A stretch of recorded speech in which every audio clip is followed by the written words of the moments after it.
পৃথিবীতে একজন মানুষই শুধু জানতেন যে তিনি পৃথিবীতে কতদিন বাঁচবেন, সেটা হচ্ছে সাইয়েদনা আদম আলাইহিস সালাম। ওনাকে বলে দেওয়া হয়েছিল উমরুকা আলফু সানা, তুমি পৃথিবীতে বাঁচবে 1000 বছর। কয় বছর?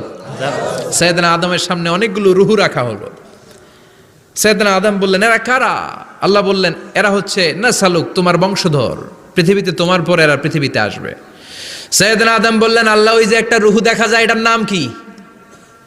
আল্লাহ বললেন, হাদা ইবনুকা দাউদ, এটা তোমার ছেলে দাউদ, সে দুনিয়াতে নবী হয়ে আসবে, তার ছেলে সুলাইমানও নবী হয়ে আসবে। সাইয়েদনা আদম বললেন, মাবুদ, আমার ছেলে দাউদের কত বছর হায়াত আপনি দিয়েছেন? আল্লাহ বললেন, 40 সানা, মাত্র 40 বছর, 4 ইয়ার্স, 40 বছর তোমার ছেলেটা বাঁচবে। ও আল্লাহ, আমি বাঁচবো কয় বছর? তুমি বাঁচবা 1000 বছর। সুবহানাল্লাহ। সাইয়েদনা আদম বললেন, মাবুদ, এত ফুটফুটে সুন্দর আমার ছেলে দাও,